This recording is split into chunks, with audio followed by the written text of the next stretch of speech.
రాష్ట్రంలోని aided junior కాలేజీల్లో పనిచేస్తున్న పార్ట్ టైం లెక్చరర్లకు జీవో నెంబర్ 368 ప్రకారం మినిమం టైం స్కేల్ ఇప్పించాలని AP aided junior college part time lecturers association రాష్ట్ర అధ్యక్షుడు అరిగ జోషిరావు ప్రభుత్వానికి విజ్ఞప్తి చేశారు. రెగ్యులర్ అధ్యాపకులతో పాటు పాఠశాల బోధనతో పాటు అన్ని రకాల విధులు నిర్వహిస్తున్నప్పటికీ ప్రభుత్వం తమ అరకొర వేతనాలను ఇవ్వడంతో రాష్ట్ర వ్యాప్తంగా 500 వరకు ఉన్న పార్ట్ టైం లెక్చరర్లు అవస్థలు పడుతున్నారని జోషిరావు తెలిపారు. జీవో నంబర్ 35తో జూనియర్ కాలేజీల్లో పర్మనెంట్ పోస్టుల భర్తీ ఆగిపోయిందని తెలిపారు. అప్పుడు మేనేజ్మెంట్ తనను పార్ట్ టైం లెక్చరర్లుగా తీసుకుని అరకొర వేతనాలతో పనిచేస్తున్నారని తెలిపారు.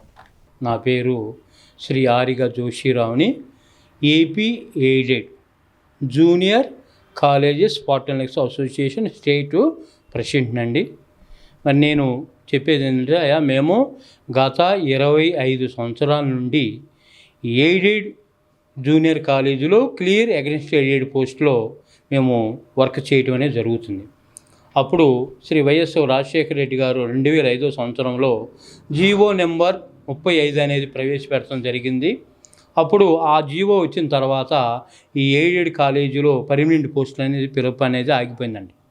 అప్పుడు మమ్మల్ని మేనేజ్మెంట్ వాళ్ళు ఏం చేశారంటే ఈ పార్ట్ టైం లెక్చరర్స్గా తీసుకొని అరకొర జీతాలు, అంటే ఇప్పుడు మేము ఆ కాలేజీలో చదివేటువంటి అది వర్క్ చేసే ఎంప్లాయీస్ అందరూ కూడా అండి ఎంఎస్సి, ఎంఏ, ఎంకామ్, ఎంపీల్, పిహెచ్లు, నెట్ సెట్ క్వాలిఫై అయినటువంటి వాళ్ళనండి. రెగ్యులర్ అధ్యాపకుల్లాగా వాళ్ళతో పాటు వర్క్ చేస్తున్నామండి. పని విషయంలో ఇద్దరు మేము వాళ్ళతో పాటు సమానంగా పనిచేస్తున్నాం. అంటే వాళ్ళు క్లాసులు చేసి మేము క్లాసులు చెబుతాం, వాళ్ళు స్టడీ అవర్లు తీసుకుని స్టడీ అవర్లు, పేపర్ వాల్యుయేషను, ఎగ్జామ్ డ్యూటీలు ఇవన్నీ మామూలేనండి. కానీ రిమ్యునరేషన్కి వచ్చేసరికి మాకేమో వేలల్లో సార్, 5,000 నుంచి 15,000 సార్, వాళ్ళకి లక్షలు వస్తాయి. మరి అది సార్, అందుకని మేము కూడా మరి జీవో నెంబరు 328 ప్రకారము మరి కన్సల్ట్ చేసి ఎవరైతే మరి 365 రోజులు కానీ అంతకంటే ఎక్కువ రోజులు చేసిన వాళ్ళందరం కూడా రెగ్యులైజేషన్ చేయమని అప్పుడు ఇంటర్మీడియట్ కమిషనర్ గారు శ్రీ మరి ఉదయలక్ష్మి మేడం గారు ఇచ్చారండి.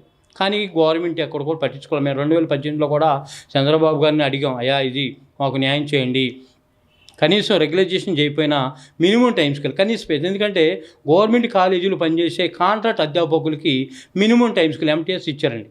అట్లాగే 98 డిఎస్సి క్వాలిఫై అయిన టీచర్స్ కూడా మినిమం టైం స్కేల్ ఇస్తాం. అట్లనే మాకు ఇంప్లిమెంట్ చేయమంటే ఆ రోజు ఫైనాన్స్ మినిస్టర్ గారు అయినటువంటి శ్రీ యనమల రామకృష్ణ గారు దాన్ని మా ఫైల్ని పక్కన పెట్టేశారండి. మేము కోరేది గవర్నమెంట్ని ప్రజెంట్ మేము గవర్నమెంట్కి వ్యతిరేకంగా మాట్లాడతలేదు.